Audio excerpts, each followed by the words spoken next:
Stephanie. Hi guys. Hi Stephanie. Hi, I'm just wondering, what's it like to be on the set of Once Upon a Time? It's great. Well, I mean, we're very fortunate.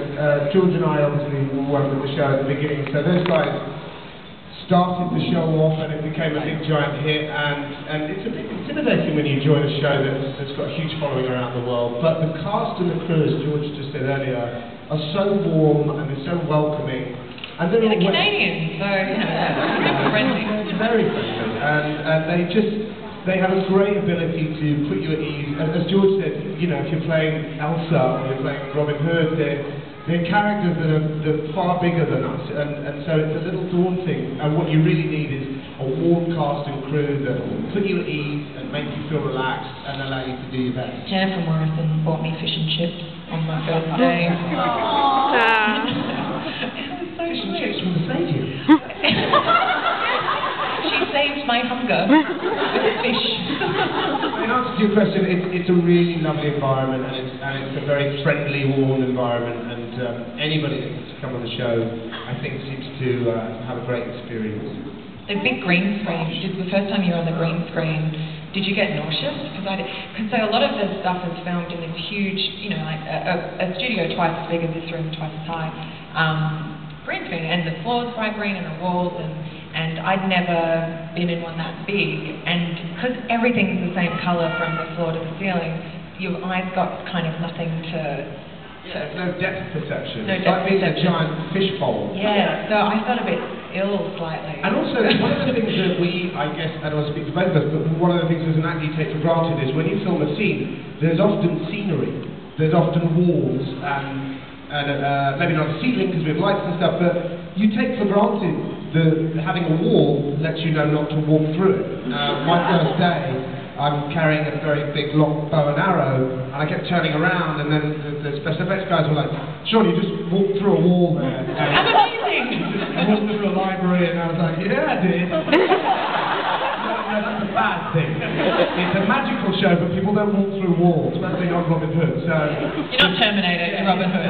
Just stay within the confines of the sticky tape. It's cool though, because so it'll all be green, and there might be a table and a vase on it, and then everything else is going to be computer graphics. So they actually, the special effects dudettes show you on a computer screen what it's going to look like. So you kind of stare at the screen and you're like, right, okay, there's a window there, there's fire, okay, and I should remember that, and now go into the green screen. So yeah, it's kind of a cool thing. 12 hours in that room, or 14 hours, you're a bit like you feel like you're in space, you just come out and you've got no kind of sense of anything, but so it's a little bit mind-boggling. This is Jessica over on stage left. Hi, I'm Jessica, I'm 12, I'm a big fan of the show. This is for Sean Maguire. I know that Once Upon a Time isn't in season 4 isn't in Australia yet, but I've seen it on YouTube. Jessica, are you telling me that you're a pirate? I've seen some of the episodes on YouTube, and I know that you know Robin Hood. Yes. Yeah, Sean Maguire. You know how you in the show? Yeah, you have a wife, Marion, in the show. Yes. And you, like, Marion has a frozen curse on her body, and you kiss her and she doesn't wake up. And I know that it wasn't Elsa. Oh yeah, it was an accident, Jessica. It wasn't you, it was another one. It was the Snow Queen. She was awfully mean. It was the other one. Yeah. So. Yeah, that was Elizabeth. Yeah. So. Yeah. I just wanted to let you know that I love the show. Thank you. You and YouTube are right. You do have a wife called Marion who was dead, and then she came back, and then she got frozen, and then she was okay, and then she got frozen again. So I'm actually like 2, one for Sean, one for you. You do one, and I'll come back if you've got time. Love triangle that only Once Upon a Time could come up with. Okay, I want to know if it was any different working in Once Upon a Time in Wonderland and Once Upon a Time. Do give them a kiss, if that works. Sometimes it does, sometimes it doesn't. But it's better to try the kiss first rather than put them beside a heater. kiss is it? Is it just a peck? Is it a little bit of Oh, no, punch? no, go for the big one. Is it a little bit of... Because they're frozen, you've got to warm them up a bit, you know. I'm going to give it a bit of, like, right in 5 to 10 seconds. 5 to 10 seconds. Maybe a bit of a, head grab. I don't know. Let's go to the mood. We've got Tyler here. Hi, Sean. I was just wondering if it was... Where are you? Oh, hi. Just wondering if it was any different working in Once Upon a Time in Wonderland than Once Upon a Time. It was a bit strange because I joined Once Upon a Time and then they said this character's also going to jump over to the spin-off show. We're going to explain a little bit of the backstory between him and Will Scarlet in that show. And then I went back over to Once, and also on Once Upon a Time and on Wonderland, because they're very big shows, we have what's called First Unit, which is the main camera crew, sound, makeup and everything. And then we have, when we're near the episode, and the other episode at the start, some of the actors, when we've still got scenes to shoot, we have to go to Second Unit, which is an entirely different crew of camera, makeup and so on. So I always try to meet people and learn their names and say hello.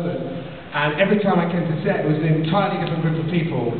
So it was very tricky trying to remember who was who and all of that. But as I say, everybody on the show, whether it was Once Upon a Time or Wonderland, were really, really lovely, and they just make you feel relaxed and welcome. So it was really pleasurable to be on both shows. But you know, Once Upon a Time has sort of become our little family now, and it's a bit like going to school and. You know, you're used to seeing your friends, and then all of a sudden it's an entirely different group of students. You're like, oh gosh, I've got to start all over again, meeting people. But it's a nice problem to have, and I was very grateful to be on both shows. Thank you. Over on stage right, we've got Tash. Hi, this question is for Georgina.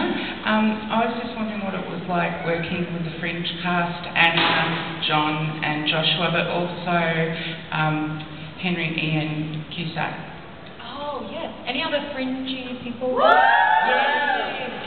Oh, man, it was wonderful. Ian was brilliant. And he was one of those great actors who was like, let's run the scene, you know, a couple of days beforehand, let's really get it. And I love that. It was, because not everyone's kind of into that. A lot of people just like to get there and do it, and he was really into sort of rehearsing it. And that's great when you come on a new show, because they all know each other. And we were so out of, what's the word? Just, scared, terrified. Thank you. Yeah, I mean, because that show, I came in on it 4/19, so that show had been going for years, all these episodes, and all of a sudden, I was kind of playing Anatole, being doing as much as Anatole would do in all those other episodes, but it was just me and Ian. It was a bizarre experience, but John was also lovely. He took me out for lunch and bought me a Caesar salad and said, ask me anything you like. He was just so generous and lovely. And they were all like that, you know, they were all really wonderful. And just so lucky people are like that, because you are really nervous going into some of these things when the shows are so established and everyone knows each other so well. So I just feel grateful that they're like, that the cast were like that. And it's quite educational seeing actors who have been doing television for 16 hours a day for 4 years and how they kind of operate. And you know, like Joshua Jackson was so experienced, and he was very much like, you know, I'll stand here so we get that shot and you don't have to move the camera, and so then you know, like he was kind of blocking, blocking things in a way that will help the cameras move faster. And it was kind of just interesting to see that side of it, how technical. You learn a lot when you work with people that are real seasoned pros. You can learn an awful lot about how to, you know, everybody, especially the crews that work very hard, everyone wants to get home to their families and stuff like that. So it's great when you've got actors that can really just turn up, do it, and get